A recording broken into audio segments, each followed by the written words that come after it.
Então, boa noite a todos e a todas, ou boa tarde ainda, né?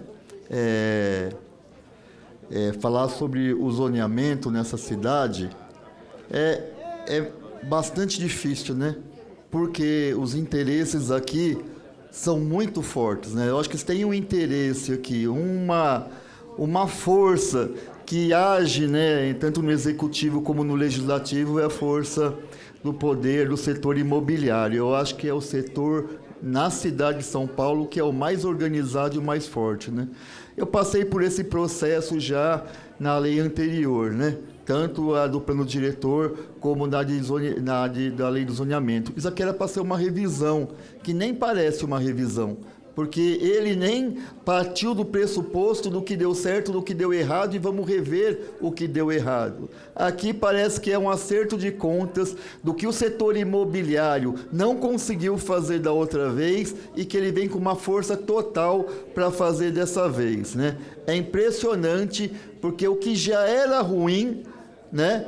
Um plano, tanto diretor, né, que foi votado aqui anos atrás, e também a lei de zoneamento, agora vai ficar e vai ficando muito pior, né?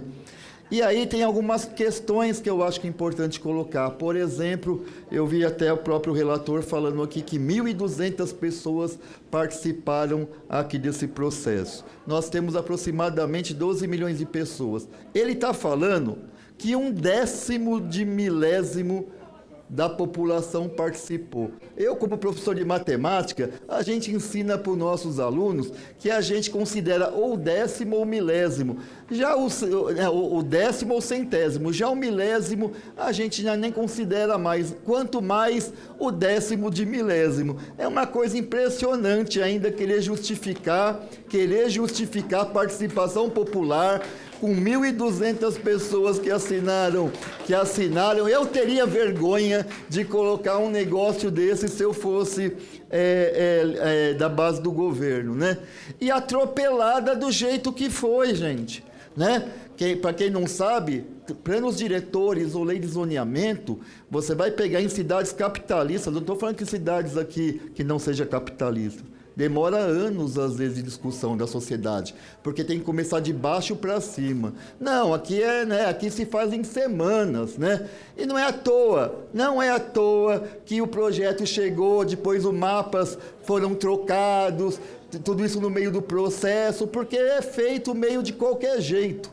Essa que é a verdade aqui, porque aqui a pressa significa os interesses do setor imobiliário que tem que passar aqui. Então, para mim, isso ficou muito evidente, né? Em tudo isso, né? E aí, uma outra questão também que eu quero até colocar é porque nós pedimos aqui as informações, né, de quantas propostas teve na audiência pública. Foi apresentado aí agora, mas até antes para a gente falava algo em torno de 700 propostas. Aqui foi passado 200 e tantas propostas. Mas eu queria saber, que eu fiz essa pergunta o relator jogou para o presidente da Comissão de Política Urbana e o presidente jogou para o relator. Eu queria saber, com concreto, quantas propostas tinha, quantas foram aceitas, quem eram autores dessas propostas que foram aceitas, por quê? Porque na lei aqui da revisão do plano diretor, a gente sabe as propostas que foram passadas aqui. Mas para a imprensa não saber disso, eles negaram essa informação. Eu não sei, fiz o pedido formalmente e não obtive resposta porque um ficou jogando para o outro. Ou seja, não querem saber quantas propostas foram aceitas e dessas propostas, quem são os autores dessas propostas. Então, para mim, isso já mostra a falta de transparência que tem. Imagina, gente, se é um vereador pedindo informação, não tem informação, imagina o povo. O que acontece? Então, aí você já percebe que isso daqui é um processo, do meu ponto de vista, viciado, sem legitimidade. Pode ter voto, mas é sem legitimidade, porque a legitimidade é dada ao povo, e o povo não está, boa parte nem está sabendo desse processo, e os que estão sabendo não estão gostando de nada desse processo. Os especialistas são contra todas essas revisões que está acontecendo aqui, eu não vi um especialista acadêmico falar bem do que está acontecendo nesse lei de zoneamento.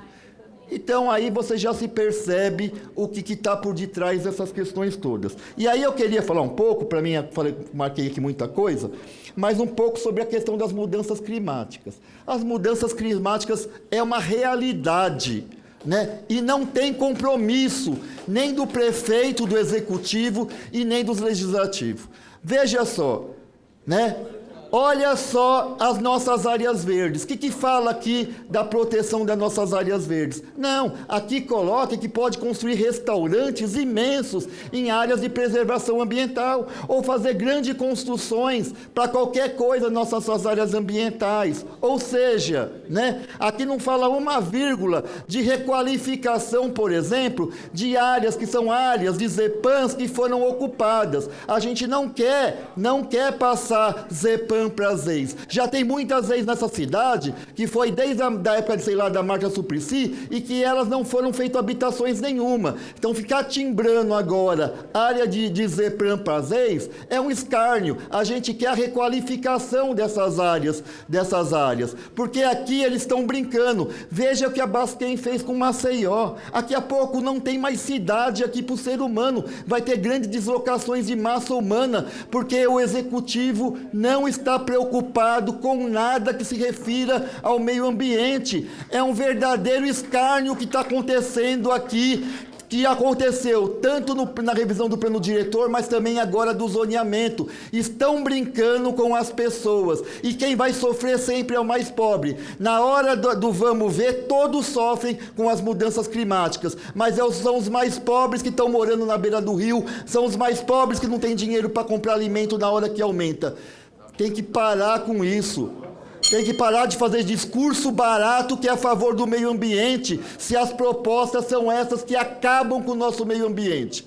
Então, não tem outra discussão. Não tem mediação e não tem vírgula. O pessoal é contra esse projeto e vai fazer de tudo para ser contra. E mais ainda tem muita batalha para a segunda votação. Muito obrigado.